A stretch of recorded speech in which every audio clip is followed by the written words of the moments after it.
Welcome to the Ignorance is Strength podcast. I'm your host, Fabian motherfucking Ojeda, and I don't know shit, but that's okay.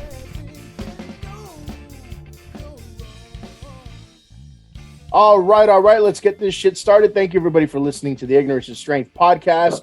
Hope you all enjoyed our previous episode with comedian Johnny Roque. Check out his social media, and definitely if you have a chance to check him out live, go ahead and do so. Whitey and I have to do so. And so Whitey and I are back today with the familiar voice. You've heard him on the podcast twice before. Want to welcome back for the third time, Mr. Larry Hankin. How you doing, Larry? Okay, fine now. It was a little exciting about a couple hours ago, but everything is cool. Yeah, I'm okay. Sure. And so, like I mentioned, we got the good old, co-host here, Mr. Whitey, joining us today, and he's gonna share a little bit about the research he's been doing. But I'll let Whitey talk about that a little more. Yeah, just super happy to talk to you. I mean, I watched so much stuff like leading up to this interview. Really? I just finished with my wife. We just finished watching Escape from Alcatraz. Oh yeah, well that's one of my favorite movies. That's a good one to just finished watching. It's cool. It was so good. I had watched it before. My grandpa and my dad loved to watch like Clint Eastwood movies all the time. So, oh yeah, I'd seen that. And you're totally that guy from that thing. I swear, like because you're in everything. Well, that's what podcasters assume. But I'm in a lot of stuff, I guess. But I don't follow me, so I don't really know. That's what podcasters say. I was talking about this last night. I just kept auditioning. When I was doing all those movies and sitcoms, you don't count them. You just want to pay the rent. That's really what I was about. I wasn't about, I got to be in this. I got to be I just wanted to pay the rent. That was my major factor. And it turned out that I, did a lot of auditions. We were talking about, I guess, how many auditions they said. We were counting. I think it was 102 or 202, something like that, movies and sitcoms.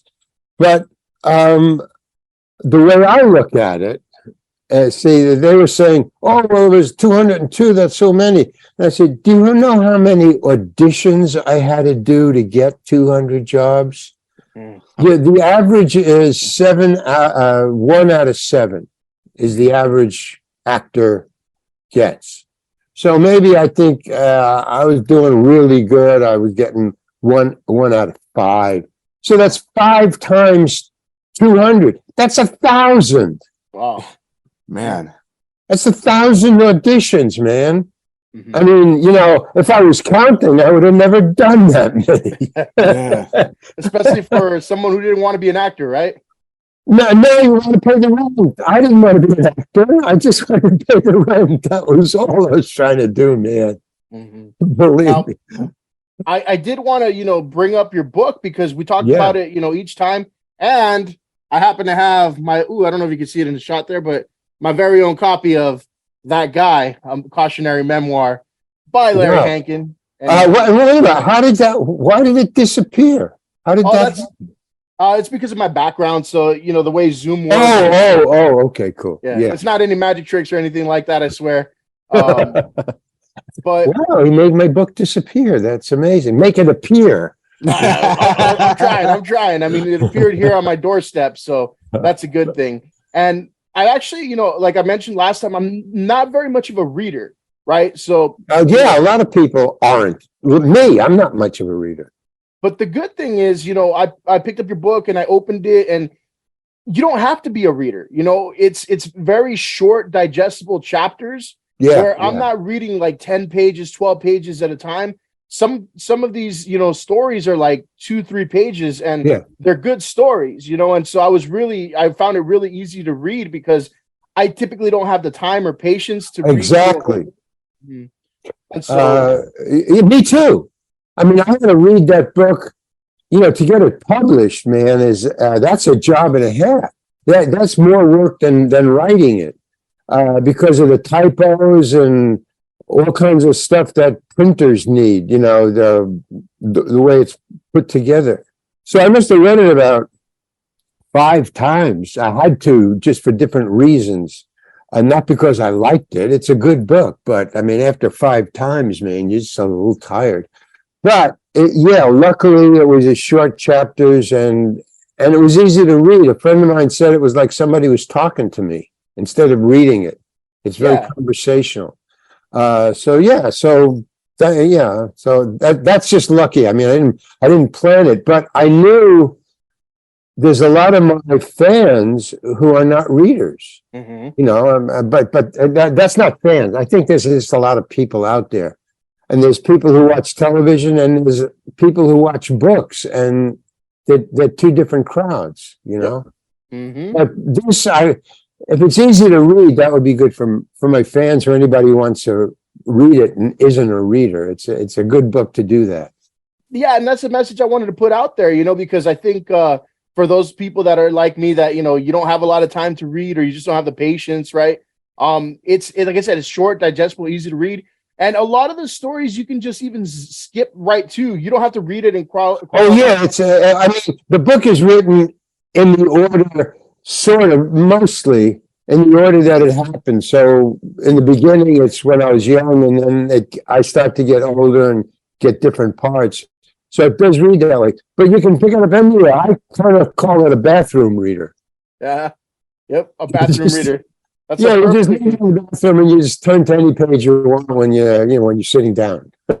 It's just it's really easy. But it's 2 or 3. Yeah, I mean, there's only 2 parts that are really long: the Dylan part and the Kathy part. They're about 10 pages, but that's still pretty short.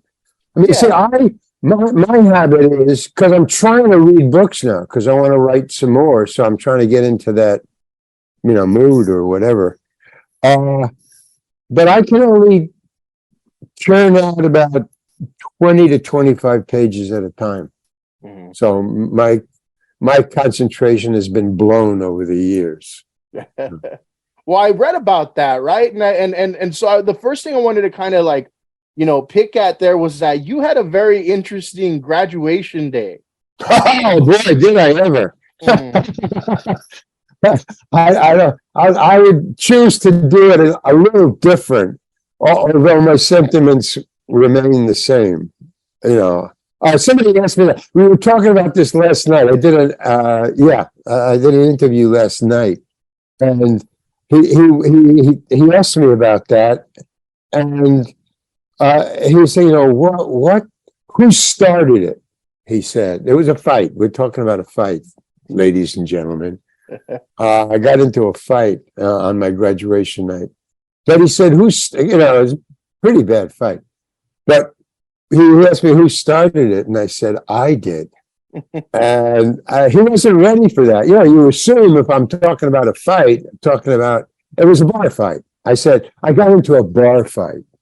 So he said, who started it? Assuming that I just joined in. No, I started it. I kind of regretted it.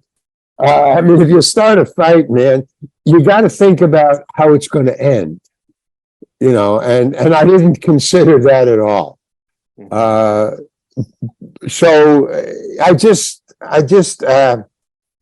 acted on instinct, I guess, because I didn't know how the fight started. Was I just asked the guy if he hit a girl, and I was standing up for her. It was a fight over a woman, a girl, a lady, a female. Was that Sunny? Her name, Sunny?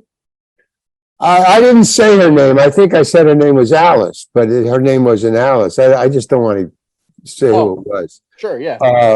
So I said it was Alice, but he hit his girlfriend, and I decided to stand up for womanhood and for fisticuffs in general.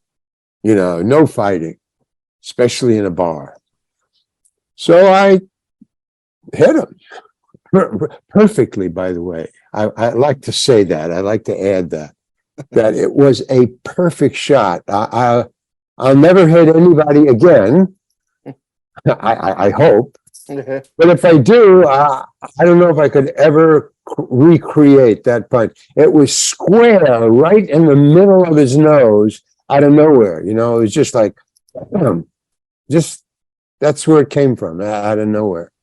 But boom, right there, he went just flying back. Unfortunately, he was bigger than me and tougher than me and played lacrosse. If there's any sport that's harder than football, it's lacrosse. They don't wear any padding except gloves to protect their hands because they have a stick which they hit you with. So I picked the wrong guy. It was a perfect shot, but the wrong guy. So you gotta have those two together. You know, somebody who you can beat up. So he beat me up pretty bad, but I did get even because, well, his girlfriend got even. His girlfriend was really mad at him. So he accused me of sleeping with her. And that was what got me angry, really, because I didn't, you know, I mean, if I had, I would have probably been guilty and, you know, felt guilty and kind of not hit him. Why would I hit him if I slept with her?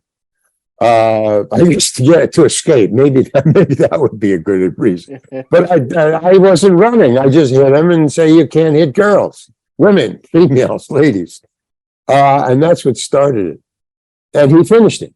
You know, basically that was it. You got to read it. It's very interesting. And when I read it, Larry, I was thinking like, Larry, what are you doing? You know, because like the first thing I read about that whole situation that set it up was that your parents came to see you graduate, but right.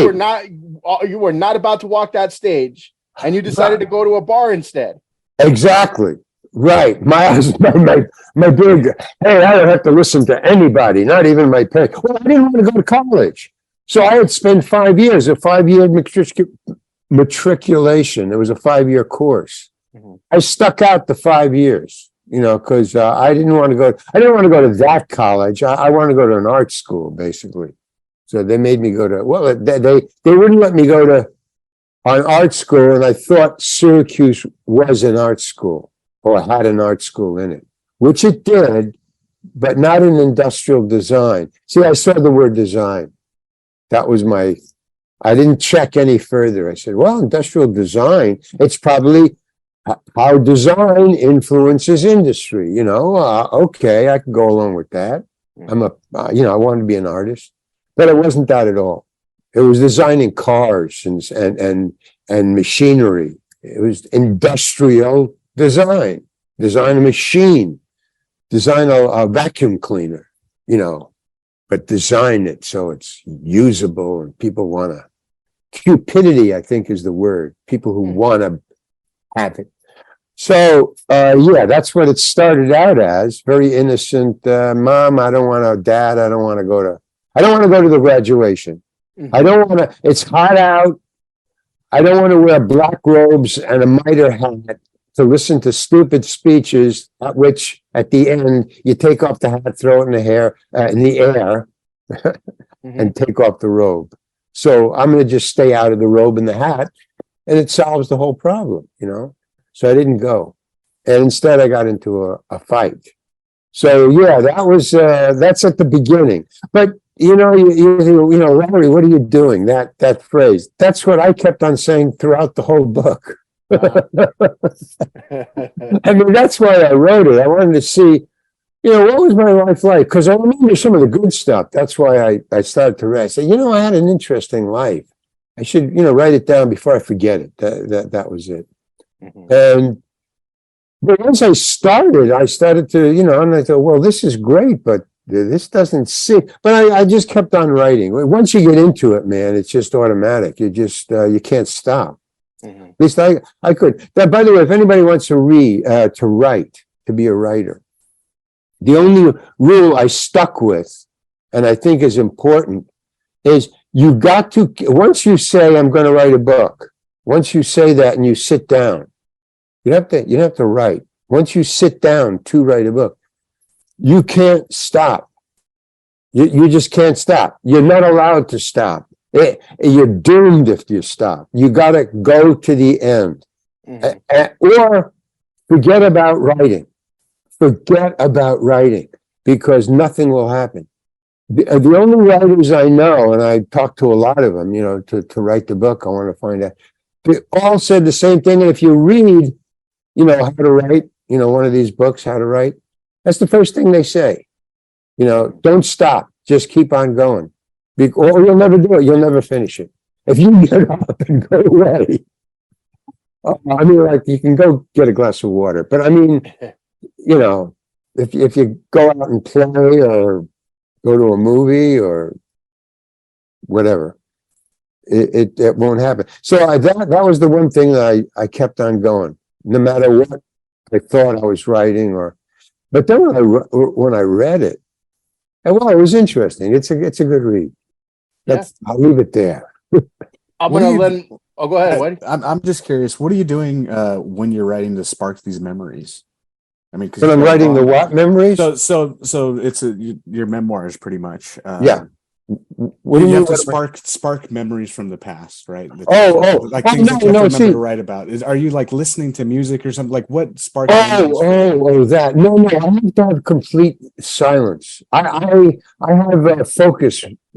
I'm a dyslexic. I have dyslexia, and the effect that it has, because it affects people differently. It's a brain thing. My focus has been altered. Well, I've had it since I was a kid. I mean, I was born with it, but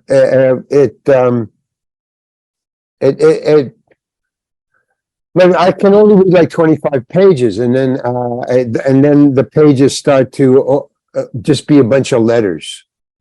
I just can't. It would be like if you were reading and you really were tired. That's kind of the focus thing I'm talking about. It's I can't read anymore. I got to put it down. That's what happens to me. And sometimes if you spring it on me, like if on the internet, if I'm go to a page or something and it's too many instructions about how to go where, it just in Alice in Wonderland, there's a part where the queen starts yelling at Alice and she says they threw at her like a pack of cards. They just threw at her. Well, that's what happens with dyslexia.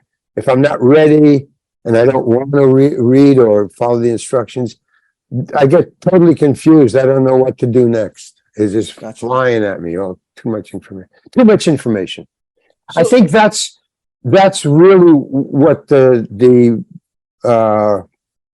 what a doctor would say, is that I'm like ADHD. My mind is going either too fast, so I get too much information and it just, can't go. So Larry, you just kind of like described how I would read as a kid. And so I was talking to Whitey before we started, and we mentioned that you writing a book with dyslexia. It's incredible because there's like this misconception that dyslexia is simply confusing one number before the other, right? So like, that's one dyslexic part, but not my dyslexia. Dyslexia has to do with a part of the brain that does a whole bunch of those kind of focus things, and one of them goes a little jigger, just weird. But whichever one of those does it, that's how mine is that.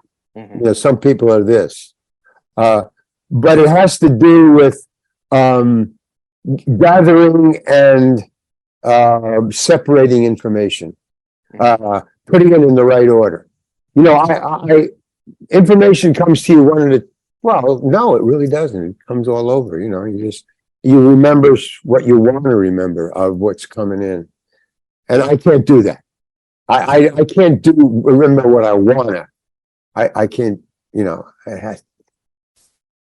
but I think I hear that's a big thing in the United States is dyslexia. A lot of people have it and don't know it because that part of dyslexia that they have doesn't affect their ordinary life. They don't. It doesn't come into contact with them. So if you had it when you were a kid, you just happen to hit it, but you never really needed it after that. I think part of the brain. I'm going to call you Dr. Larry from now on, because I think you just, had me self-diagnosed now, because I don't think like I had the numbers thing mixed up, but the way you described getting those cards thrown at you, that's how I felt when I would have to read things, because I could comprehend fairly well. Yeah. No, me too. But, I hated reading. And so when, as a kid, I got, A's and B's and stuff, but I never did homework ever. Like I would never do it. I just, if I didn't do it in class, information sticks in my head. Like I have, the memory of an elephant. Whitey will attest to. Yeah, he really does. I don't know how he remembers some of this stuff. But when it comes to reading, I can't sit there and focus, which is weird because I can focus on a lot of other things. Right. Well, it's the little letters. It's too much information on a page. Basically, there's a lot of stuff in this room, but it's big, and there's a lamp, there's a picture. But on a page, each letter to me becomes a separate thing. Like it's not words, it's just letters. Yeah. So it's just too much information. I don't want it, and it's too hard. I hate captions on films too, by the way. I can do that if I can read fast enough, but sometimes it's not. Yeah, I have problems with that too, because it goes away too fast. I'm a slow. Yeah, if you flash up on the screen, because I have that problem. If it flashes up on the screen, I'm not ready for it, and then it goes away. I mean, I'm slowly, damn it. Yeah. Well, it's like, for instance, getting all those parts.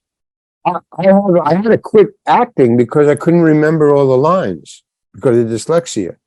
And my parts were getting bigger and bigger, because you get more experience, you're in a lot. They give you more, they trust you more, give you more bigger roles. But I couldn't do it because there was just too much to memorize, and I would have to sit and read it, and I couldn't focus. So when I was starting to get really big roles, Breaking Bad, I was in the movie. I was in 2 episodes and in the movie. Mm-hmm. The first episode, cool. Second episode, I didn't tell anybody, but I improvised my part because I couldn't remember the lines. It was just he gave me a long speech. Vince Gilligan assigned a writer to write me a big essay, a big monologue. And because he liked my acting, so he wanted to give me a big role. So 2 hours before I had to shoot it, so in other words, I got the role, I was on the set, it was in the movie. And I couldn't memorize the 2 hours. It was just a full page. Couldn't do it. So I didn't tell anybody, but I thought, since it's, it wasn't back and forth memorization. It was just one long speech. Mm-hmm. That was the killer. So I thought, as long as I'm not talking to anybody, I was keeping the cop out of the Winnebago because they were hiding in there. And I said, can we just break it up? Mm-hmm. I didn't say I couldn't memorize it. I just asked him, could we break it up? I thought I could memorize each section. He said, no, we'll just do a walk and talk. You just get down there, walk towards the camera, and you do it once, say the whole thing, and then you can go home. Real simple. I don't think so, but I didn't tell him. And so I just got way back there. And then he said, okay, just keep talking and walking towards the camera. When you get to the end when you get near the camera, that's the end. So you got to time it, Larry. He was saying, walk slow, fast, whatever. But when you get near the camera, about that far away, you got to be at the end. So I said, okay, fine. Well, improvisation, that's easy. I just stop talking when I get there. Very simple. So I improvised the whole thing thinking, well, I'll be fired. I mean, it's kind of and it's crazy because those scenes came out perfect. I mean, your character just like put everything right together. I don't know, man. Here's the magic of movies, which is a great help. I didn't tell him. I did. I improvised it because I was studying it for about a half hour. I mean, the speech. So I knew what it was about. It was about keeping them out of the Winnebago, and it had to do with the law about being on my property. It's my property, so a cop can't go in there unless I give him permission. It's my property. Mm-hmm. So with that, and I had a motorcycle when I was younger, and I dealt with the police, so I knew kind of some laws about property. You can't touch this. So all that stuff was just, and I had been in Second City and the committee, so I was an improviser. So I thought I could get away with it, maybe. But I figured if I was going to get fired, I might as well get fired for trying something as opposed to not being able to do anything. I thought that would. So when I got to the end and the camera, he says, "That's really great, Larry. Let's do it again. Just one more, just for insurance." Mm-hmm. And I thought, holy cow, I memorized the whole thing. No, he was the writer. The director was the writer who wrote it. Mm-hmm. So I didn't know that. And he didn't know I was going to improvise it. So both of us at the end, but I had done it enough where he understood what was going to happen in post-production. That's what saved my ass. Mm-hmm. He understood that I said enough information about my property and the Winnebago and the cop that if I did it again, I would cover all the bases he needed for that walk to keep the cop out of the Winnebago. There was enough information there and enough time to edit it together from the two improvs. Because he obviously knew I was just making it up. Mm-hmm. So he said, well, let him do it again. He's doing well. That's what he was thinking. So when I watched the show, because I didn't know, he just said, on the second time, I just improvised it again, figuring, well, I don't have to write it. He said it was insurance and he got it. So I just improvised something a little different, mm-hmm. give him a couple of looks. So, but at the end, he just said, "Thank you very much, Larry." And he sent me home. He said, "Great, thank you." Everybody gave me a little applause, which all actors get at the end when they're dismissed. Thank you, thank you. And I got in the car and I left. They took me back to the production of, and I couldn't figure out I was figuring on getting fired. That was my one saving grace that didn't make me nervous. I said, well, I'll get fired. I'm going to fire myself. I fired myself in my room, in my custom room. And I thought that would calm me down. Okay, you're fired. It's just a job. There's other jobs. People get fired all the time. Okay, now let's just go out and improvise it. So that's what I did, and he went along with it. So when I watched the show, I saw what he did. And if you watch it, it's amazing. Movies are magic because I told my friends to watch it because I want to see, because they were using improv. I didn't know how they were going to use it. Mm-hmm. So when I said, well, did you watch the show? Yeah. Did you see my scene? Yeah. What did you see? Oh, you were walking and talking towards the camera and keeping the cop out of the Winnebago. Yeah, but what did you see? That was what happened. But what did you see? Mm-hmm. You were walking towards the camera and there was a cop there and they were in the Winnebago and you were telling the cop you can't go in there because of the law. No, that's not what you saw. That's the amazing thing about movies. What happened, what was on the screen was I was in that scene. It's a 3-minute scene. I was in that scene for 9 seconds. Mm-hmm. 9 seconds.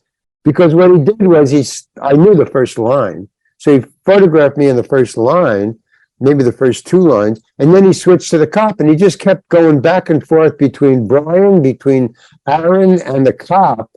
And then he'd go to me if I hit a line that actually fit. I mean, all the lines kind of fit, but he didn't want to take any chances because they were cutting and piecing it together. Mm-hmm. So he just cut to me for 2 seconds, which is what it takes to get one line out. And then he just kept on cutting back and forth, and mine was a voiceover. But the magic of movies, which I discovered on that show, was if you take a shot of me walking towards the camera, even for 3 or 4 seconds, that's established in your mind. You have that, dyslexia or no. There's a picture of me walking. And then if you put a voiceover and you're going from them to them to them, and I'm talking, you have a picture of me in your mind of me walking because it's my voice. And you're seeing them, but you're also picturing me. It's amazing to know what's going on in that scene and to watch it and go, holy cow, Larry isn't in that scene at all. Mm-hmm. And yet, I told 3 friends, all of them were convinced I had as much screen time as everybody else. That's amazing, man. I mean, if you know how to edit, they must have had fun in the editing room, I'm sure. Just, no, let's use this line. No, let's use this line. Yeah. But, so that was in an episode. And then when I did, and Vince knew that. I mean, he watched, he's a producer, also a writer. So when I did the El Camino thing, I started to go up on my line, and he just took a break. He saw what was going on. When I was walking around the car, looking for the thing to tell the cops it's a stolen car. Right. And I went up on my line once, just a little jigger. And he immediately remembered. I know that because he just said, okay, all right, let's everybody take a break for 10 minutes. I want to talk to my crew. And he comes up to me and he says, go over there and just remember your lines, okay? And, so I knew the break was for me. Uh-huh. So I went over, and everybody else. So there was two factions.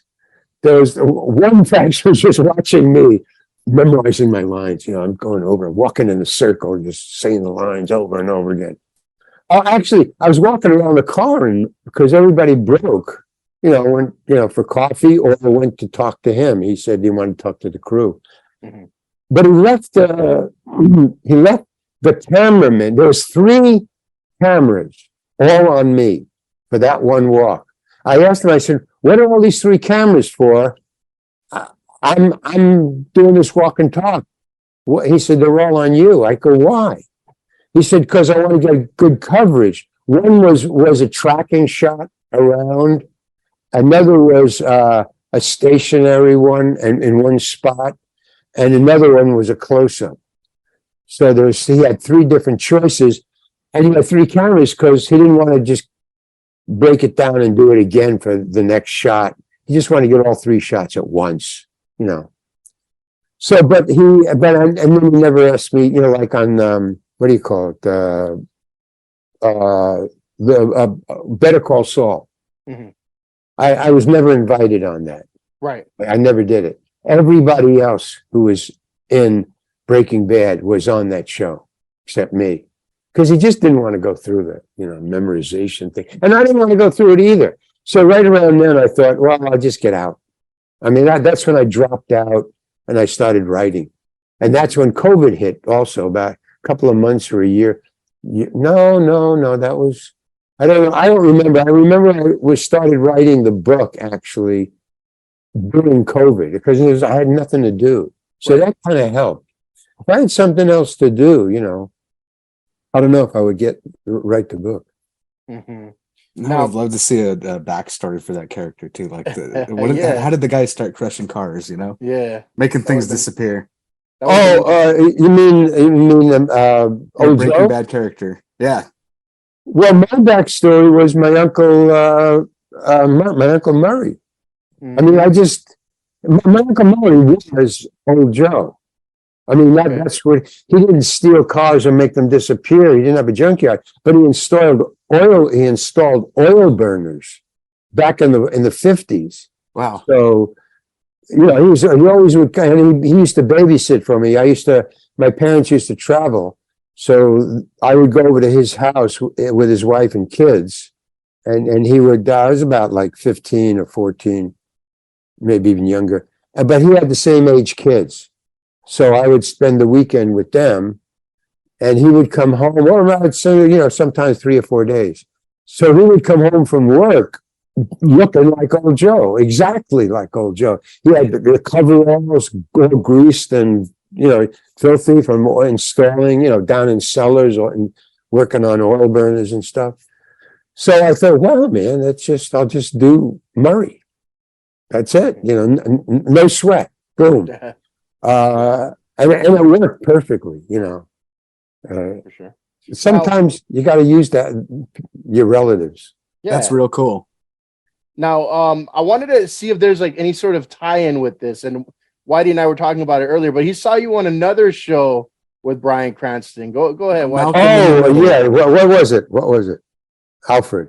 What was it? It was Malcolm in the Middle. Malcolm in the Middle. Yeah, right. Malcolm in the Middle. Yeah, we Is talked there about a connection between those two things? none at all. None at all. It was just random, happenstance. But Brian and I were told about that. I don't know that either one of us knew that we were both on. Was it somebody in the middle? Malcolm in the Middle. Malcolm in the Middle. Yeah, because so somebody came up to me and says, you were in a sitcom with Brian. I was. And, he said, yeah, Malcolm in the Middle. Oh, right. Yeah, I forgot about that. And then somebody went up to him and said the same thing, and he had the same reaction. No, I don't remember that. Yeah, Malcolm in the Middle. He played the guy at the Christmas trees, Oh, maybe. Yeah, I remember. So, but we didn't talk about it much because neither of us, it was this, well, I mean, for me, it was just another one of 200. And for him, it was one show out of a whole series of years doing them. I mean, how is he going to remember one actor coming in? Man, I remember seeing him as a kid and not realizing who he was. And then he just blew up. Mm-hmm. Who? Brian? Bryan Cranston, yeah. Was a kid actor? No, when I was a kid. See, we grew up in the when you were a 90s. kid. Yeah, right. And, right. You'd see him here and there on some TV show spots and stuff. And then for some reason, I mean, now he's just this enormous star. And it's like, he's the only one I figured out who broke the mold of sitcom dads. When I went into, when I started acting, the only reason I did it, acting, was because the money was good in LA. Movie acting and episodic acting, sitcoms. Well, the money was good. I wanted to be an improviser. I wanted to stay with the Second City and the committee up in San Francisco was the committee, and Chicago was no, wait a minute. The committee in Chicago is Second City. Yeah, and I just wanted to do that for the rest of my life. I loved improvising, So I went down there only for the money, and then I got involved because the money was good, but then the rent was high, so you had to keep on getting high-paying jobs to pay the high-paying rent. So you're trapped down there. You can't leave, and then you don't want to because you're making a lot of money. It's just so. Yeah.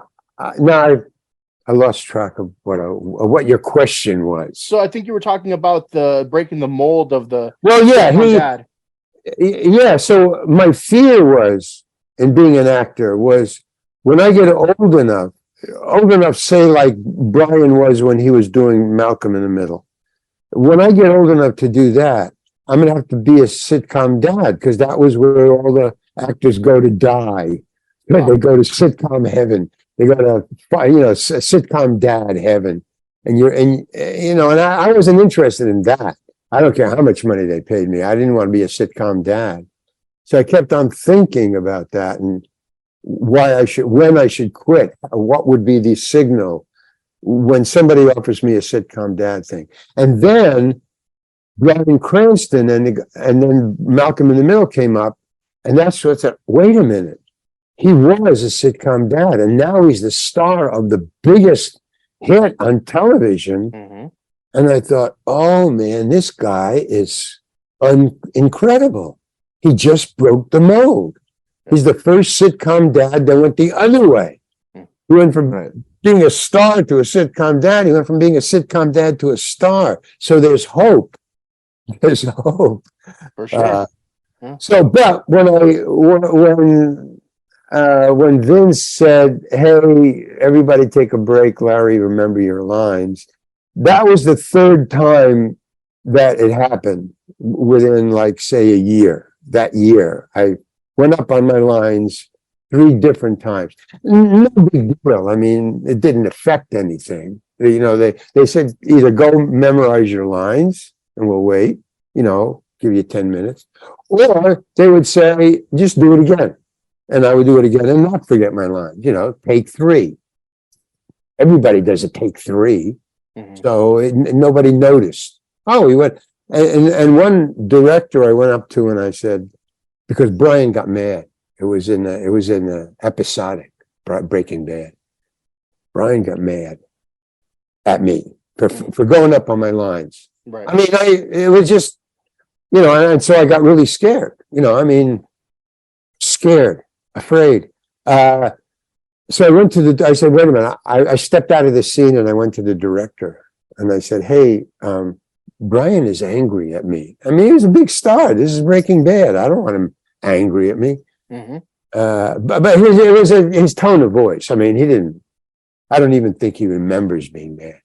He just said, hey, Larry, get your lines down.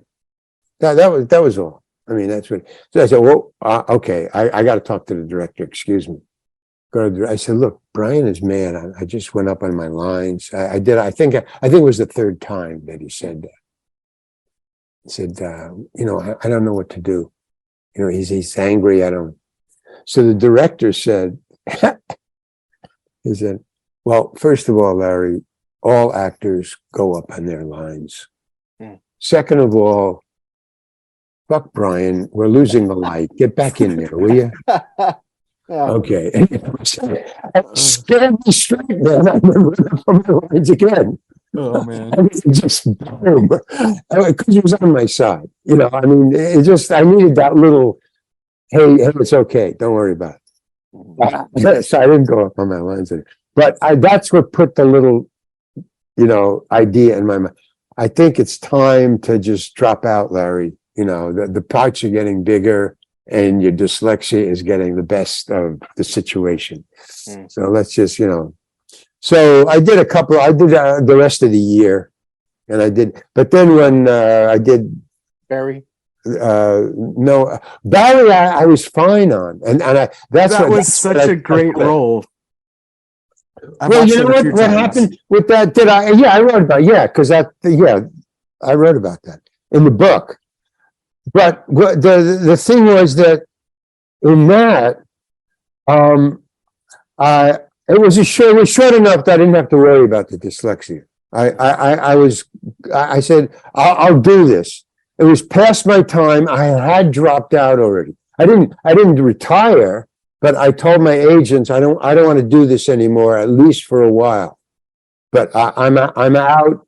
Don't send me out on any auditions. And after about 3 months, I was fine. They retired, my agents, so I couldn't go back in. I thought, well, you know, I'll drop out. They still know me. I don't have to go find an agent again. You know, a couple of months, and then I'll be cool, and I'll just take small roles or whatever. But I won't test myself. I had saved enough money, and I had residuals, and I thought I could get by, you know, and I'll get other jobs, different artists or whatever. But so then I started to I think Barry was special because I liked the director, Bill Hader. I like Bill Hader. Yeah. So when he asked me, because I didn't have an agent. He called me at home. I mean, he didn't call me, the casting director. He said, would you do a Barry? And I thought, wow, man, Barry working for Bill Hader? You bet. I mean, I just totally forgot about dyslexia. I didn't care. I was willing to get fired to work with him. So I did it, and I got a backstory for it. It was the first time I've ever done a backstory, because in improv, you just get suggestions from the audience, and you got to do it on the spot. Right. So I always relied on that, and I had a good imagination. And I mean, I read the script enough times to get the gist of what the character was, and it always worked out. So I wasn't worried about that. But because it was Bill Hader and it was a serious role, nothing that I'd ever done, a hitman who commits suicide. I mean, that I go, wow, man, I better. Yeah, put the dark humor for sure. Yeah, I mean, you never get that, suggestion from the audience in the Second City. Do a hitman who commits suicide. And I never got that. So I thought, I did a backstory, I had, my wife and my kids, and, she found out, I mean, there was I made up a backstory. And the backstory I made up was she found out that I was, I think he even says that in the speech. It's said in the speech. Yeah, I think he says, my wife left me and she took the kids. That's what it was. So in other words, they had to give me a reason for committing suicide. So I took that and I built up a whole relationship with the wife and the kids, and she left and I felt terrible. So now I'm going to commit suicide and pretend that I'm going to hit this guy. And so to do that, it kind of suggested how I would do the role itself on camera, the speech, and they even wanted me to have an accent, a Russian accent. Right. And I didn't have a Russian accent handy.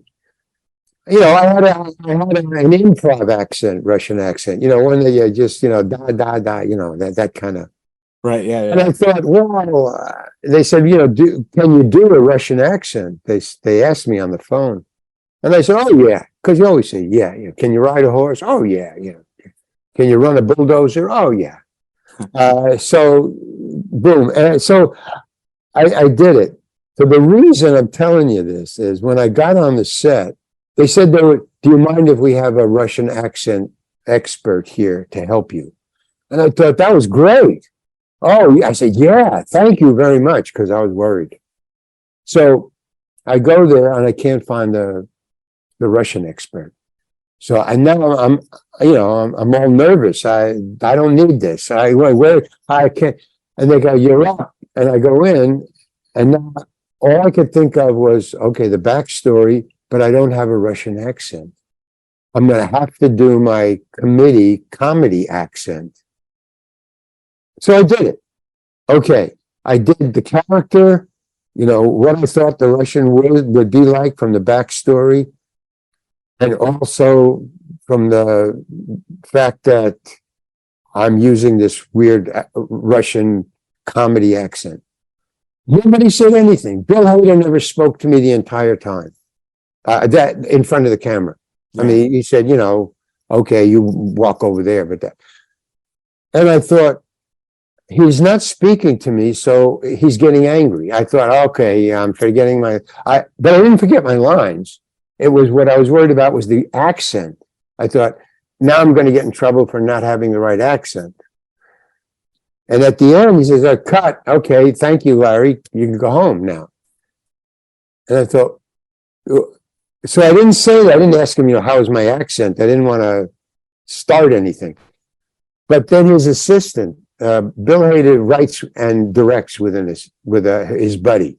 He's got a buddy and he works together with him.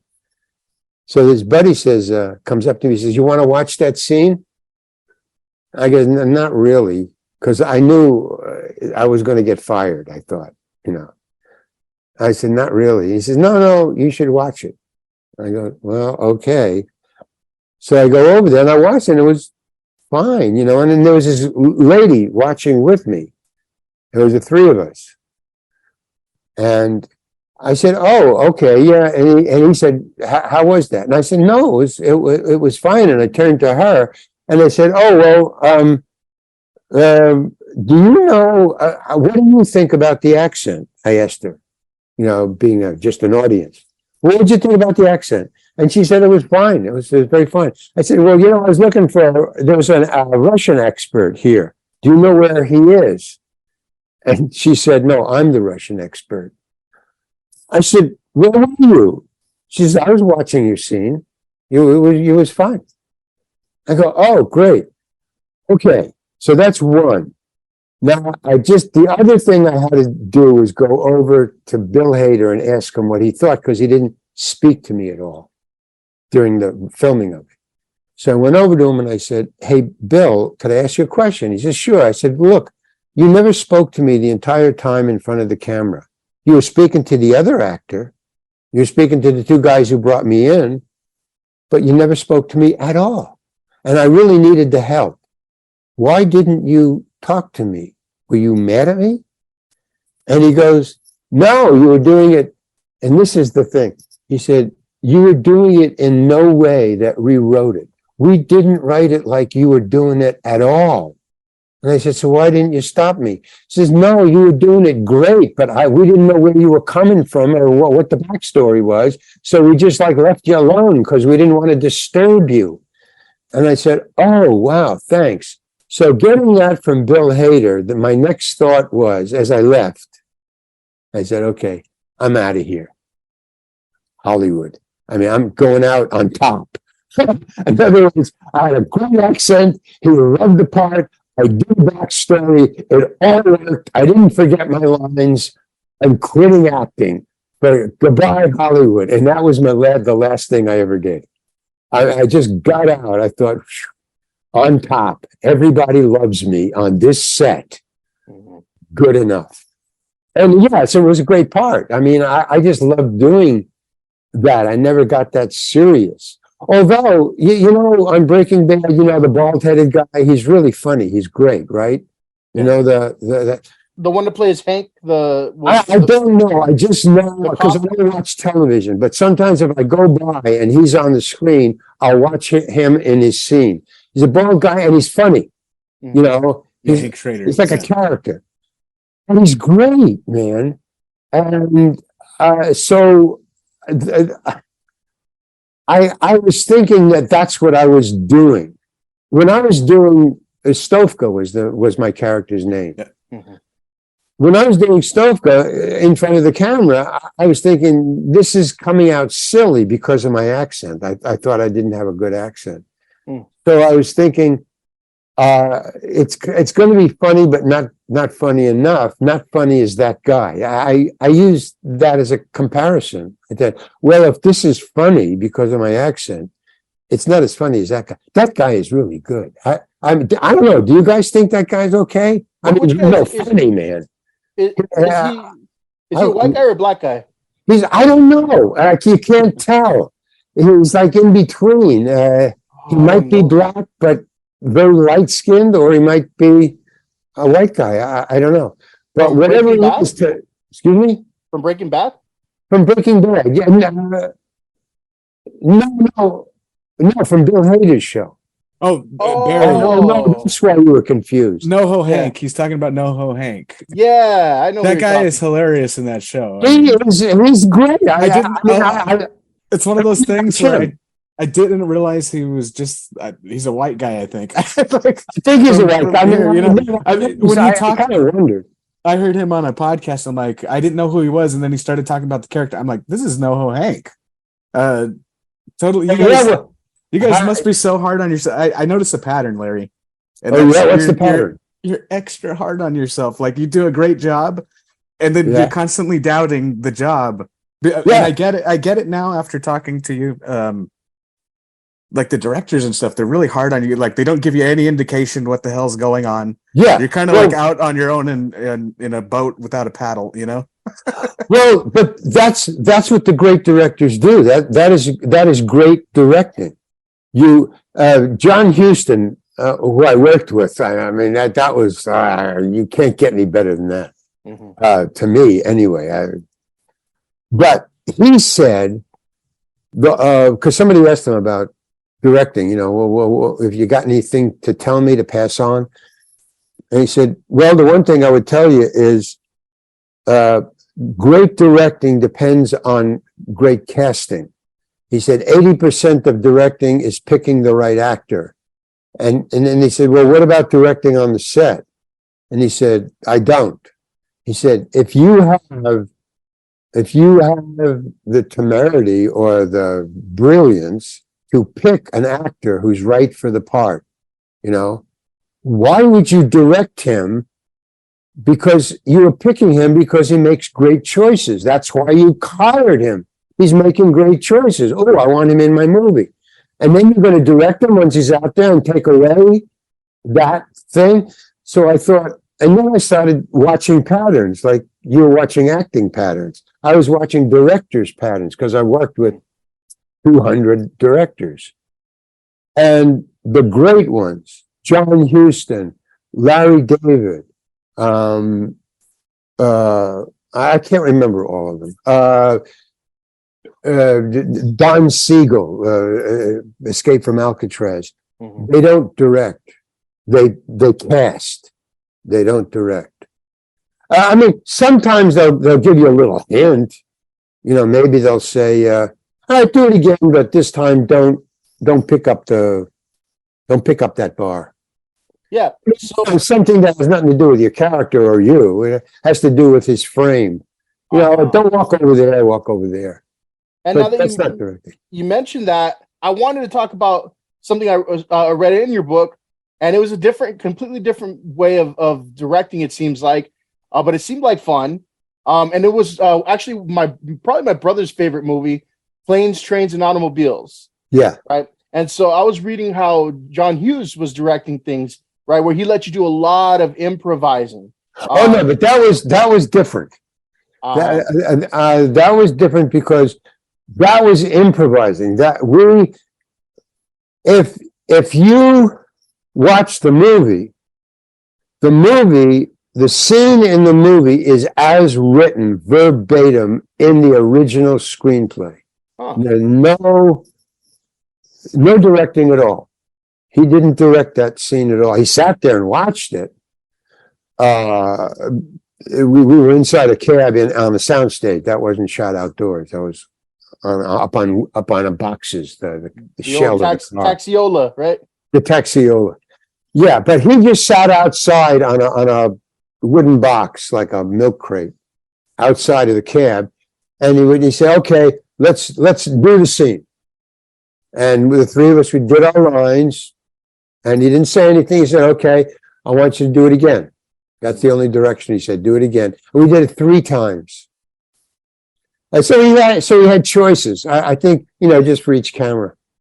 Okay, that was it. So again, he was a great director. But then he said, "Okay, now we're going to improvise it." Now we weren't told that before, coming into it. While we were in the cab and we had just finished doing it 3 times as written, he then said, "I want you to do it. We're going to improvise this now." And that's when he started to direct. But what he directed was, well, I guess he was directing the writing. He wasn't directing us. Because what he would say was, "Okay, let's do it again." Say, "Okay, improvise a scene. Just whatever you want." "Okay, all right, do it again." "Okay." And we just said whatever we wanted to say. But it had to come out with what the scene was about. He said, "Okay, now let's improvise. But Larry, you said in the second time, you said this when he said that. Say that again, but don't say that. Say something different, or say this, or say what you said in the first thing. And John, you said that. You just keep saying what you're saying in all 3. Mm-hmm. Now, that blew all 3 of our minds, because he had actually, just listening, John Hughes had memorized all 3 improvs. So that's impossible, because we improvised it different each 3 times, each time. So, and then I think we rehearsed we just did that scene and filmed it all. We kept the cameras running every time we improvised. Mm-hmm. And we did it for 4 hours. We improvised for 4 hours. Wow. Like that. And memorized, I think, about 90% of it. John Hughes, he would say, yeah, no, you said this when he said that, so don't do that. But you did say the other things, so say that. So he was writing. He was writing with with our improv. He was writing. And we were just totally confused and bamboozled, man. But I'll tell you the thing that I came away with, because it was hard for us. I mean, you know, what did I say the third time? And then we would have to talk among each other. Well, you said that when I said this. Yeah, well, no, I don't remember. And John would say, no, you said that. You know, we were trying to through it. But what I learned was John Candy was the best improviser. I was second. But Steve Martin blew us both away, and he has never improvised in his life professionally. I mean, obviously, he's done a lot of movies, so he must have improvised a lot. But both John Candy and I, who are, you know, like big markers in the improvisation world, you know, I was really great at improvising in the committee in San Francisco. And John Candy was a great improviser in Canada and also on the TV show. So both of us had chops. I mean, I improvised in Breaking Bad. I improvised that whole thing. Right. But Steve Martin, who is just an actor and a stand-up comedian, ran circles around us. We were both blown away, man. He's literally a genius. Steve Martin. Who knew? But, I mean, he blew us away. John Hughes just totally accepted it, you know. Just sure. You know, if Steve went up on something or didn't say the right thing, no, you said this instead of that. But he would just, okay, fine. And he would just... So obviously he wasn't a dyslexic. Steve Martin is not a dyslexic. I can say that. Man, he could play the banjo too. Geez. And the banjo. You know, I was really glad to read, you know, that you said that Steve Martin and John Candy were like regular guys, right? Like, oh man, yeah. Not John Hughes, but Steve and John were, they're great guys, man.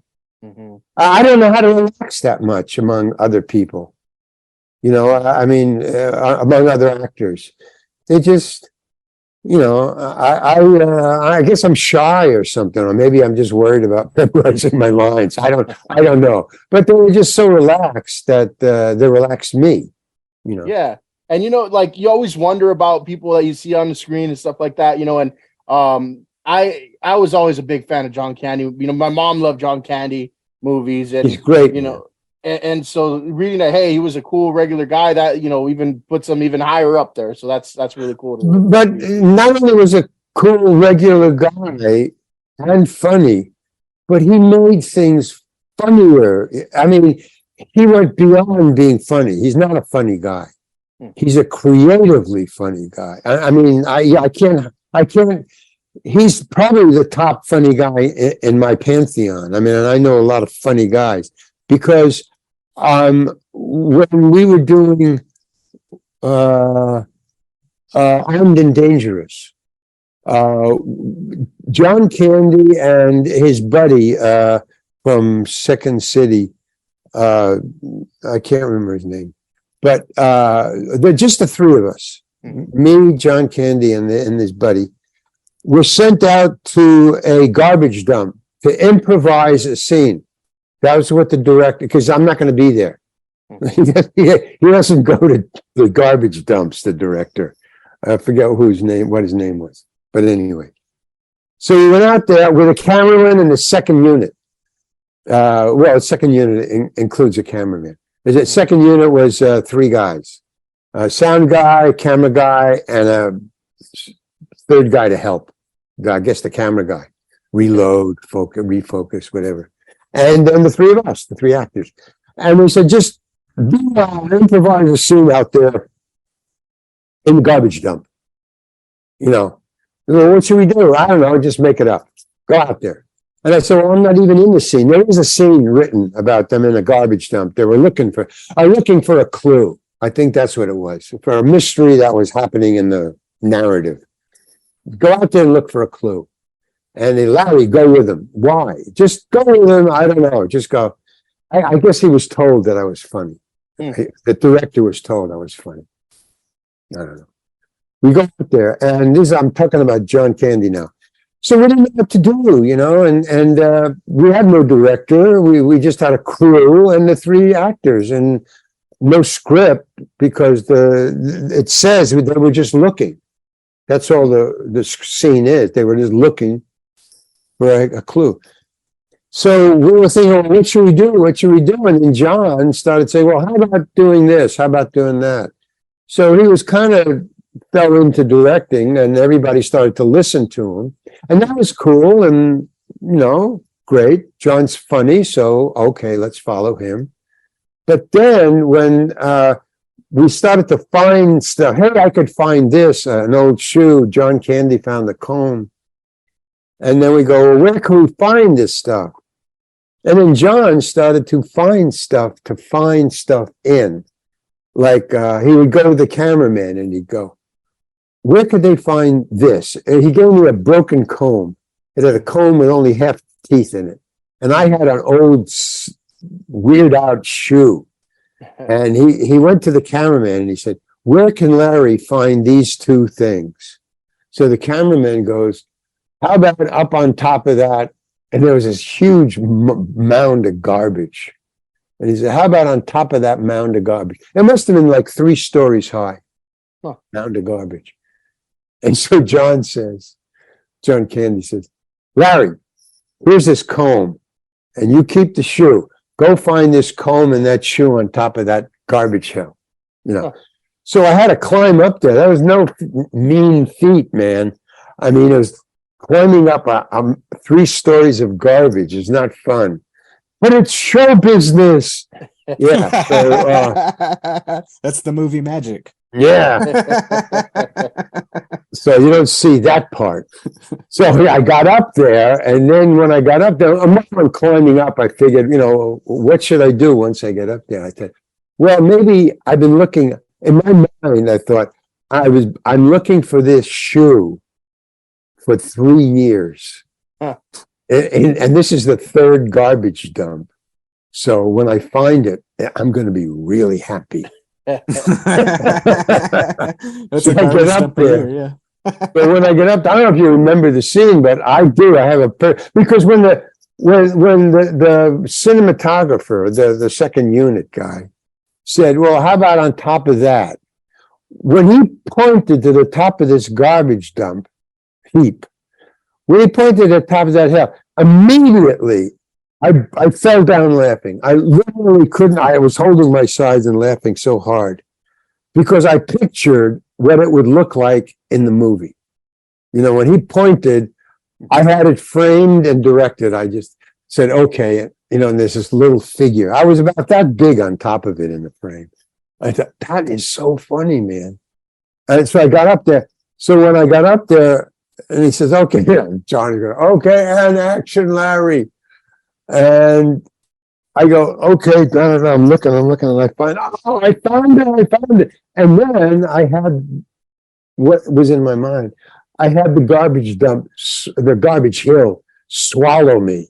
Oh. You know, you could see me disappear into it. Yeah.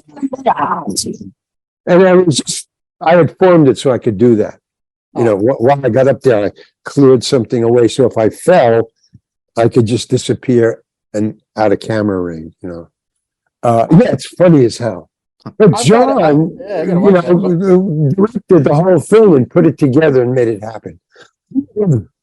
I've got to watch that because I actually, for some reason, I saw that cover pop up on the internet somewhere for that movie. That's in the book. I haven't gotten to it yet. If that's in the book, I'm pretty sure it's in the book. Okay, I haven't gotten to that part yet, so I'm glad. Well, it's later. I mean, because I know it's in chronological order. So that happened after I got to Hollywood. So I got to Hollywood. I'm about halfway through the book, and then that happened a couple of years after that. So if you're not halfway through the book, you haven't got there yet. Yeah, I think I started off with the stories I really wanted to read, and then then I went back to the beginning, And so now I'm at the part, I think, where you're just starting, talking about, Miles Davis and Lenny Bruce and all that. Yeah, no, I'm not. Oh no, you're a long way off. Yeah. You're in the beginning here. That's all I'm saying. And this is in halfway through the end here. That's interesting that you said that you read the parts you wanted to first. I think that's the way the book should be read, really. That you turn, because I have a list of chapters, and it's like every famous TV show, and so you just let me look at this one, like Friends. Let me look at that one. I'll tell you this, Larry. That's the one I didn't read because, as we established in the last episode, not a fan. But go ahead. I mean, there's fans of mine that are big fans of Friends. I'm not a big fan of Friends at all. I can't watch it. But watch whatever you want. Everybody's different. Mm-hmm. So there's certain, like Breaking Bad. Yeah, I'll watch over and over again. But. Man, I just finished watching your Home Improvement appearance. Like, that was a good episode. Well, see, the one-ups I don't watch too much. I mean, I'll watch them when they come on. Yeah. So that's like 2 weeks later. But that one, you had a big part in. I mean, you were like 90% of that episode, I want to say. No, wait a minute. What episode are we talking? So it was Home Improvement. You're starring alongside Tim Allen, and you're supposed to scare the kids for Halloween. It was a big Halloween production. Oh, that. I don't remember that. I watch Halloween specials with my wife every year. So really? Like, stuff like that comes. I'm like, well, what can we watch Halloween themed? And we'll go to all the old shows. Oh, that's cool. And so I've seen you a bunch of times. I mean, right. So I don't remember that. I remember what I was wearing. I remember knocking on the door. I remember coming in, but I don't remember any of the. Yeah, you were supposed to be like Tim's because he has a show on the show. He runs a show on the show, and you're his Halloween guy. So he pretty much like gets together with you to scare the kids. Right. I mean, now that you mention it, I kind of remember it, but I couldn't. They find out. So they find out what happens, and then you're like, you have to play another character at that point, and you're like scare the kids even more, and you're like, "Where's the money? Your dad was supposed to pay me for this." And I don't remember any of that at all. I mean, if I would see it, I would probably, remember. But as of now, even with you telling me that, I couldn't write about that. Something has to happen that emotionally connects me to the scene, like forgetting my lines. That emotional, whatever it is, jolt. Then dyslexia bypasses dyslexia. It cements it in my head. I feel like that's why most people today have lost time in COVID. After COVID, they have I don't have anything to kind of associate time with anymore. I used to go out on this night of the week to do this. Right, man. Exactly. Cool. Hey, Fabian, Alfred's cool. Oh, yeah. I've known this guy for, I think, over 20 years now. So he's cool. That's why he's on the podcast all the time. And he actually helped me interview Tommy Chong as well. So. Oh, great, man. No, it's cool. Pattern identification. Yeah. Sign of wisdom. Yeah, man. I'm like, I'm not going nuts. I just don't have things to associate. Yeah. Well, I know, but the COVID thing is right on. But it reminded me of something else. What was it where I can't remember now. But I had a lot of those where I would just do one shot, and then I people would bring it up and I wouldn't remember. But when was it? Right. Okay. It was a similar sitcom. It was something about family. It was a wife and a husband and wife and two kids, and it was just it wasn't Tim Allen, but a guy like Tim Allen in it. Look up that IMDb, Whitey. So it was a sitcom, husband and wife, two kids. Like growing pains or something like that, or it was like that, but no, it was just in an apartment that was with a couch. It was just like. It was always in an apartment and the couch. Mm-hmm. That was it. And the scene that I was in, the episode was about the couch. That's why I remember. That was Married with Children. The one that's it. Married with Children. Yeah. Okay. So here's this is not in the book, but this is what I remember, and it's just one of the biggest laughs I've ever gotten. It never made it to prime time. It wasn't in the episode. The couch was getting old, so the husband wanted to buy a new couch. So they went to a couch store, and I was the owner of the couch store. So now they had an actual couch store set. So they had couches all around, but they had one couch up on a shelf. The shelf was about this high, and there was a couch on it. And the couch was covered with a white sheet, so you couldn't see it. Mm-hmm. And so I was showing him this and that and the other thing, and he's going, no, I think the both of them were there, the man and the wife, maybe even the kids. And they were saying, no, no, no, no. And then I said, oh, I've got the couch just for you. And it was under this white sheet. And he said, well, can we see it? So I said, yeah. So now during rehearsal, I had to take the sheet off. Well, it was rehearsal. I didn't do anything. I just, kind of took it off, Boom. There's the thing, But I wasn't too interested in taking the sheet off. I didn't even realize what the difference is if it was on camera. Okay, I rehearsed it all week, and then comes camera time, and now I'm thinking, okay, I got to get the sheet off fast. You can't spend a lot of time taking the sheet off. That's boring, man. You've got to just take it off. So I thought I'll just whip it off, man. Just like sometimes you do with a sheet on the bed or a cover on the bed, just whip it off, man. Mm-hmm. So that's what I did.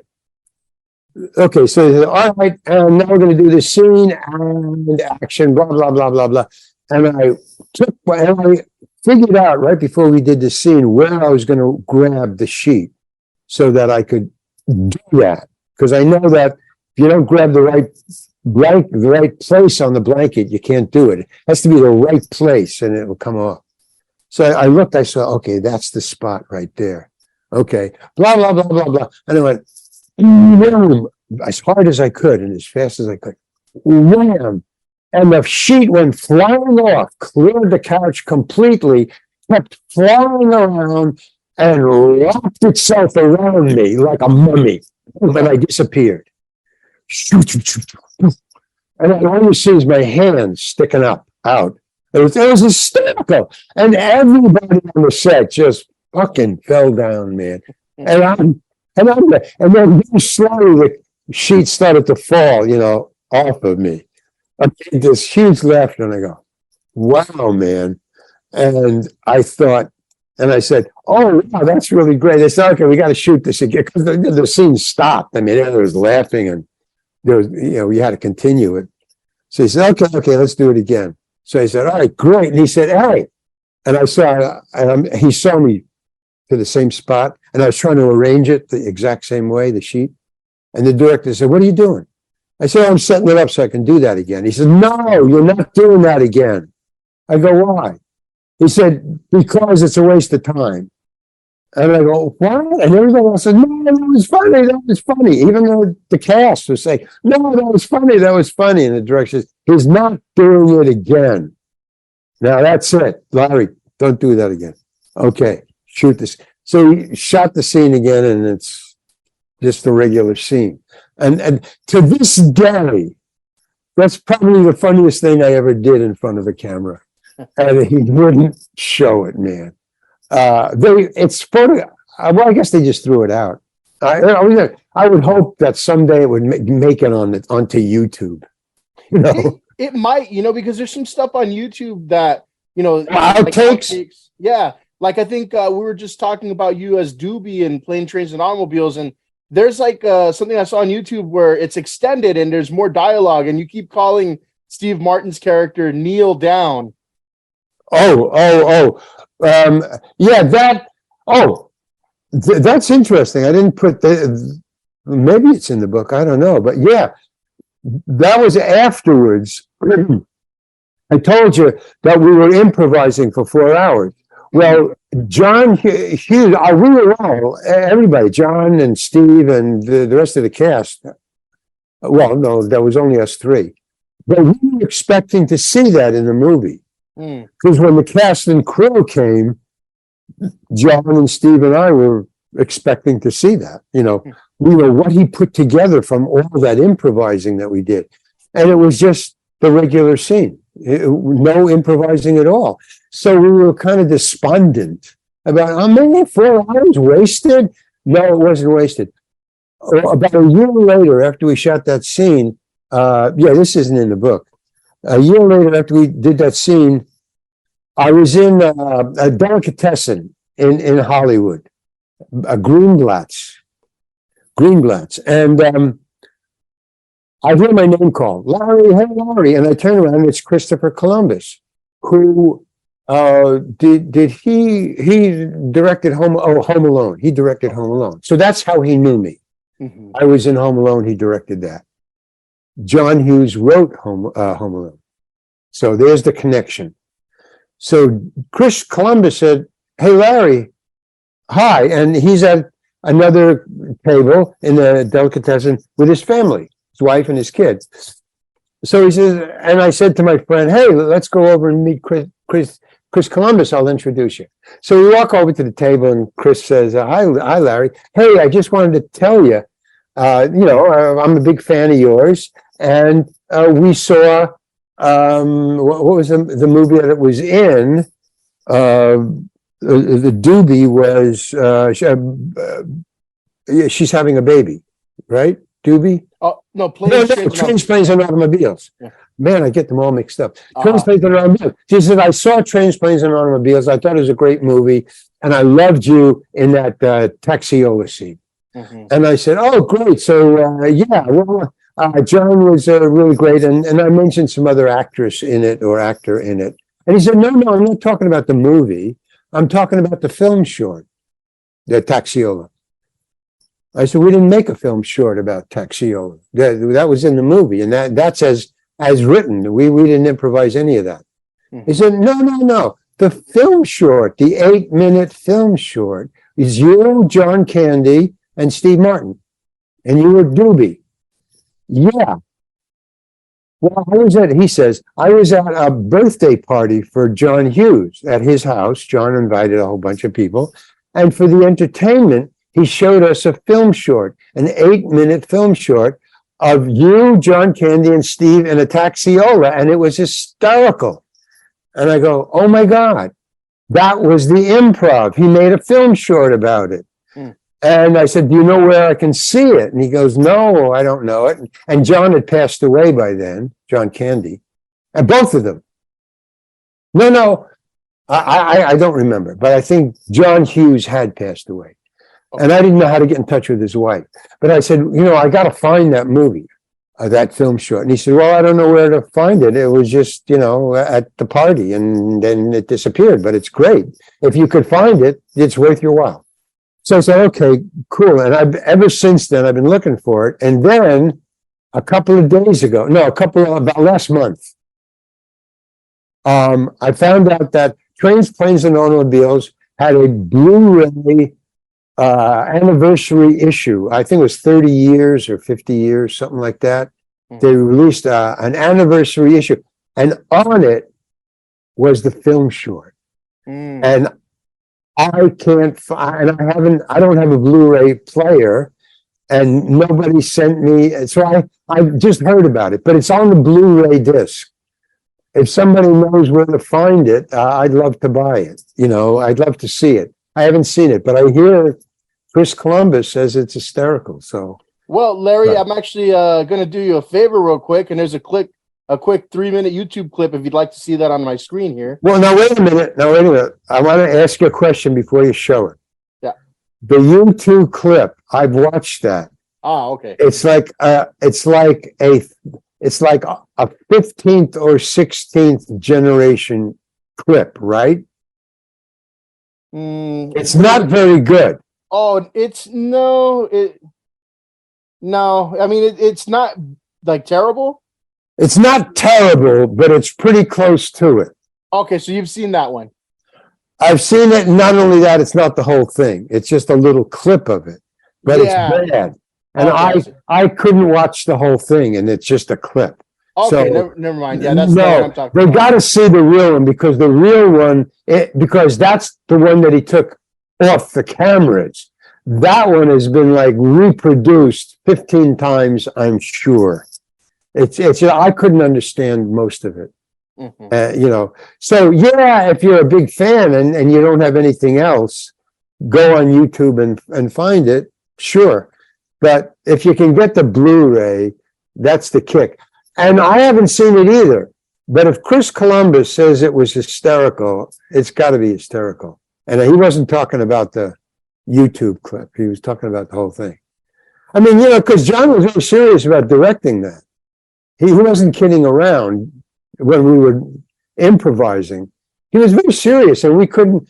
He was so serious that we thought it was going to be in the movie. That's how serious he was. So, yeah, because I read, when you were describing it earlier, and I read it in the book, it was like it seemed like a process, right? He has those people running around with the lights and.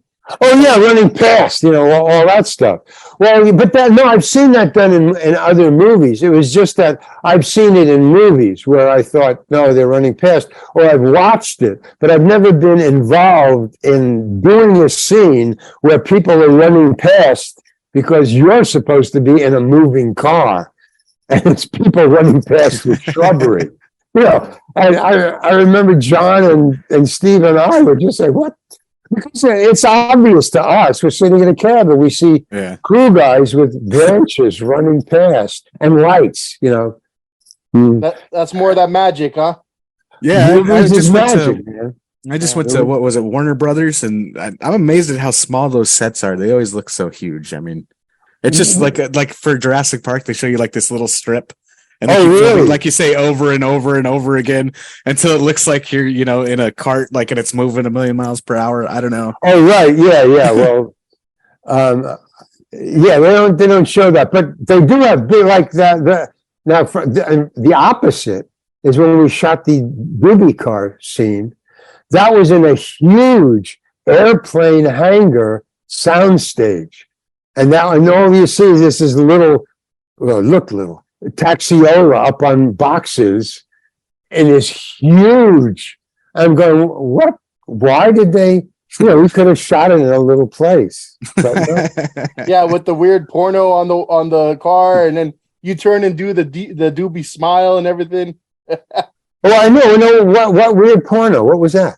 It was like porno pictures on the inside of the car. Oh, I get. Yeah, I mean, they had a lot of stuff. I don't remember what was on there. It was a Sistine ceiling of Mexico, is what it was. Yeah, it had just like family pictures, and then you'll just see a random. Just everything. I mean, every kind of Mexican picture you could find. Snapshots, selfies, home, nude. I guess nudes. Well, whatever. I mean, it's just Mexican, all over the. Yeah, it was great. It was like a museum. It was incredible. I didn't even know that was you when I first watched it. It's you always kind of pop up in things. You're like, oh yeah, that's Larry Hankin. That guy. Yeah, that guy. Book. I mean, that's how I appear to people. I pop up in the scene. Oh, hey, there's that guy. Yeah, it's not that. Well, we're going to watch a movie and see Larry Hankin. You don't do that. You go, oh, hey, there's that guy. Yeah, like Annie. Come on, Annie, with the dog catcher. Yeah. Yeah. Oh, that's a great story, though, John. The John Huston story. Yeah. Mm-hmm. So yeah, I mean, so many things in the book, and I don't want to cover everything. I want people to read the book, but I do want to ask, before we close out or anything like that, if Whitey has any more topics he wanted to touch on. I could keep Larry all day with questions about movies. Well, ask me one more question. Go ahead, just one more, and then we gotta go. Okay, let's see. I want to know what the personal favorite of your roles is to play. Like, if you had to tell somebody, like, hey, watch one of my movies, watch one of my shows that I've done. Like, this is what I'm most proud of, maybe, and check it out. I can tell what it is. But I have one, but then I have 2 or Well, 3. So I have let's the hear main it. one is Escape from Alcatraz. I can't act any better than that. And the reason is that's Larry Hankin. That's not an actor. That's why I was cast and I didn't know it. Because I went into the casting session for Don Siegel not wanting to be in the movie. I thought it was a waste of time. It was a small part. I didn't know who Don Siegel was. They didn't tell me who I was auditioning for. They just said, go down. I said, what's the part? They said, we don't know. Go down there. They'll give you the part, but they're interested in looking at you. So I was going down there blind. So I said, going blind is not a good thing.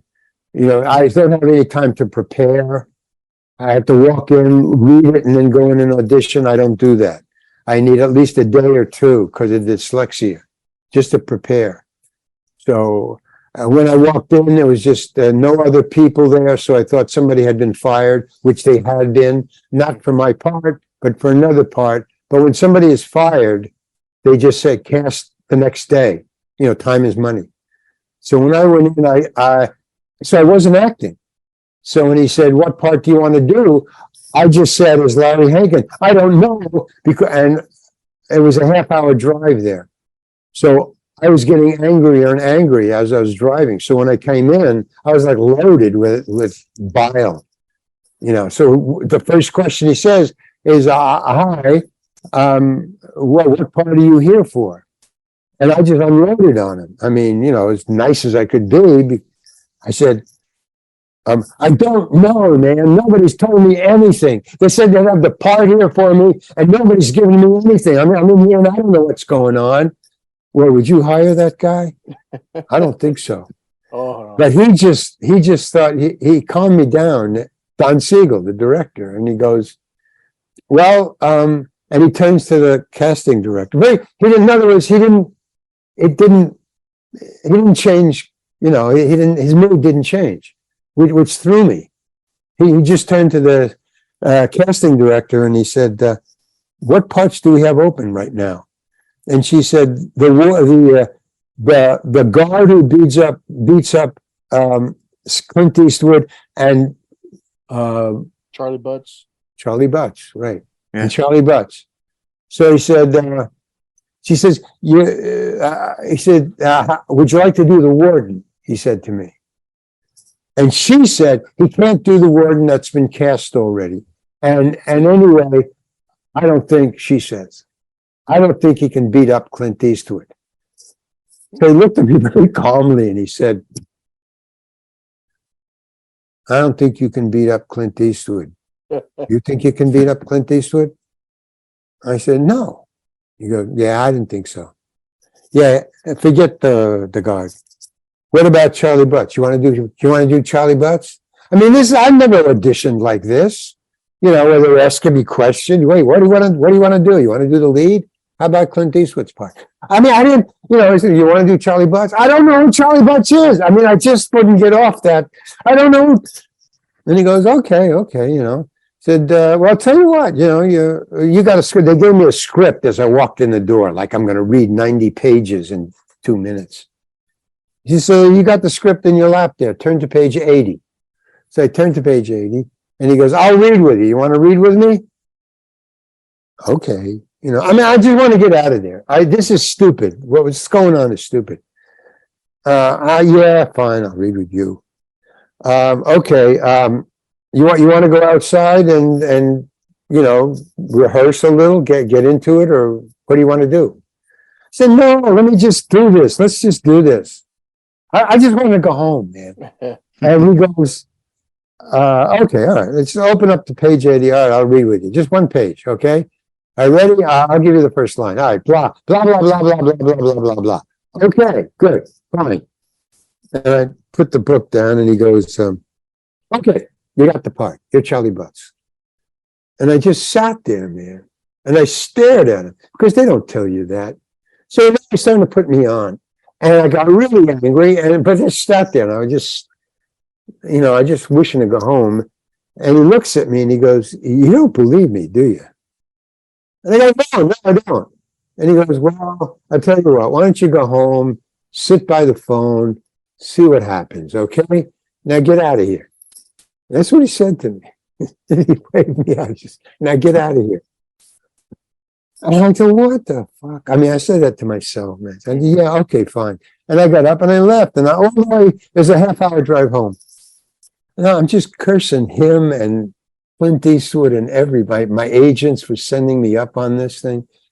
And when I got home, the phone rang, and it's my agent. He said, "Hey, you got the part." What?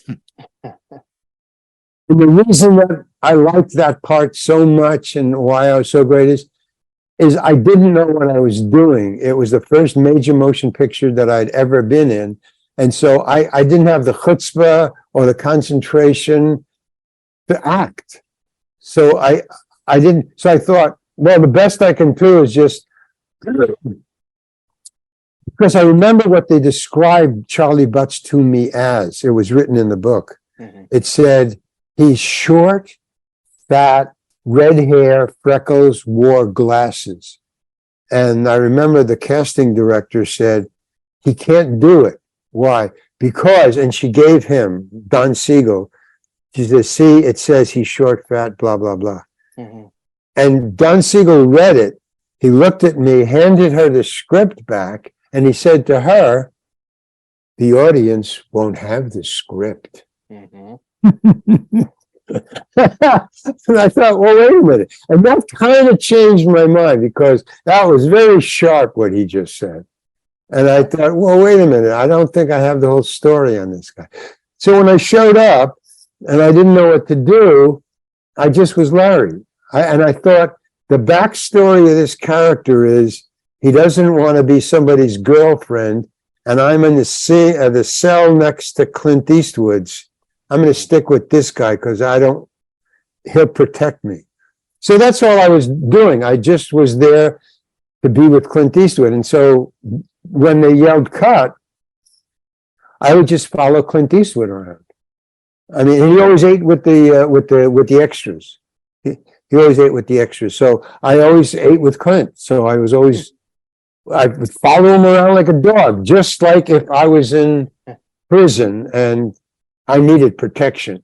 That's what I was doing, man. But it was me. When I watch it now, I just say, oh, that's what I looked like, and that's what I was when I was that age.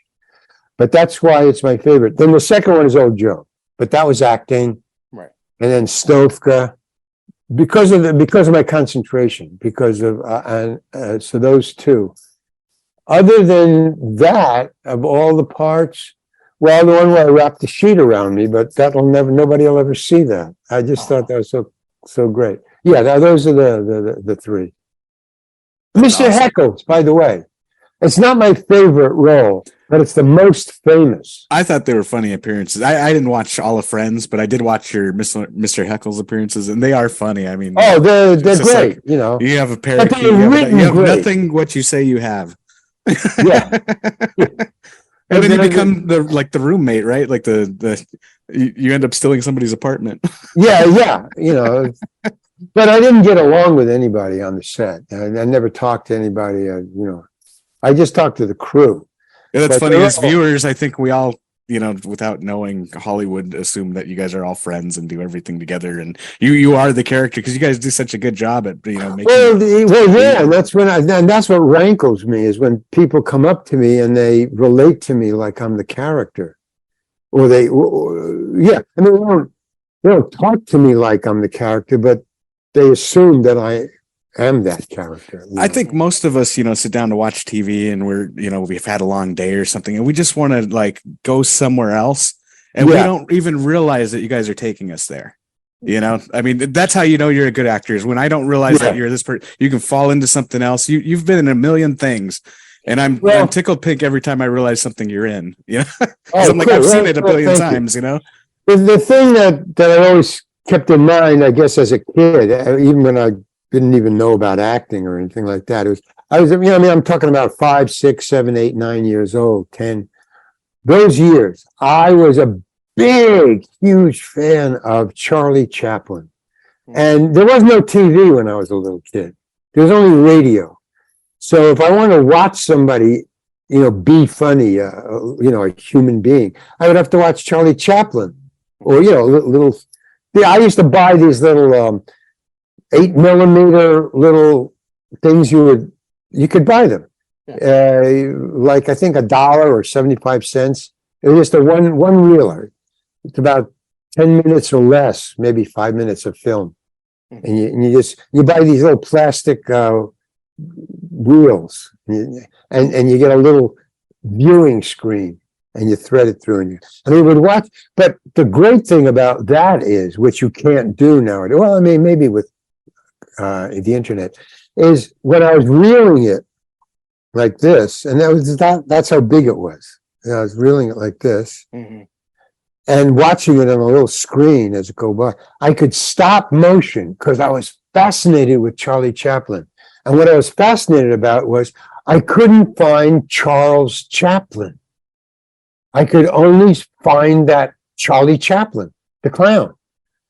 I mean, I would stop the thing and I would study it, and it was just a clown. There was no Charles Chaplin, and I always remembered that. And if Buster Keaton and all the great actors, I mean, later on, but I wasn't childlike about that.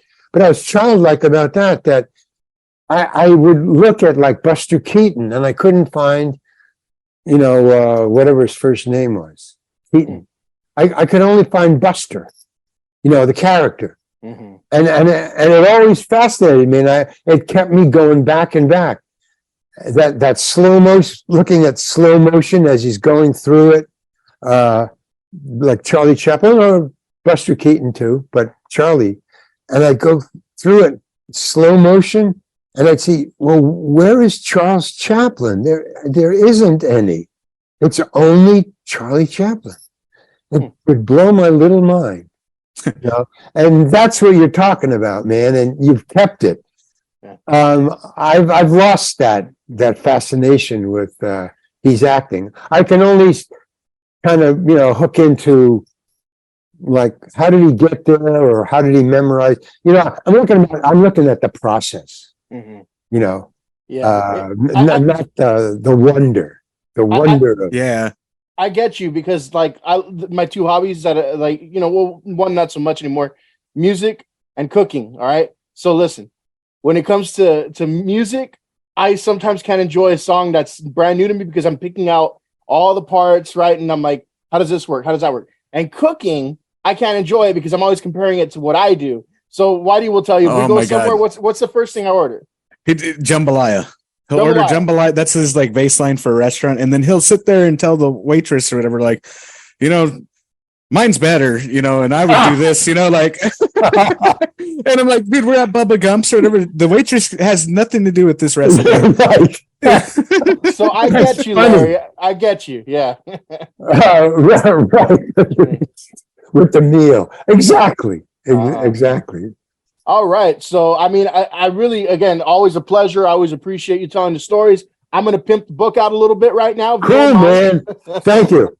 But yeah, I got to go. Absolutely. Thank you, Larry. Thank you. Appreciate it. It's great to talk to you. Alfred, good meeting you. And Fabian, thank you very much for having me. We'll talk soon again, man. But definitely, I'm going to go ahead and pimp out the book. Thank you again. Okay, bye. Bye. Bye. All right, everyone. So don't forget to get your copy of That Guy, a Cautionary Memoir by Larry Hankin. You can hear more about Charlie Butts, Stufka, Mr. Heckles, Old Joe, Sergeant Balzac from Home Alone, and Tom Pepper from Seinfeld. You can also hear stories about how Larry came up in the business, his childhood, being homeless on a boat, and every other thing you can think of in between. Whitey, what'd you think? Man, that was a great interview. I like talking to Larry. That was really cool. He's some of my favorite interviews you've done so far. I mean, he's got a lot to talk about. You got some brownie points there, Whitey. He liked you. That's a good thing. I mean, it could be worse. They could say, like, I'm never coming on the show again. Fuck you almost Whitey, cursed it. You almost cursed it. But I think the Whitey curse is now working in reverse because you're doing well, and the guy who gave you the Whitey curse, Matt, isn't on the podcast much anymore. That's funny. Well, I've been trying to do better in life, so we're getting through it. Right. All right. Well, let's go ahead and wrap this one up. Appreciate it. And for everyone listening at home, appreciate you. Thank you. Fuck you and good night.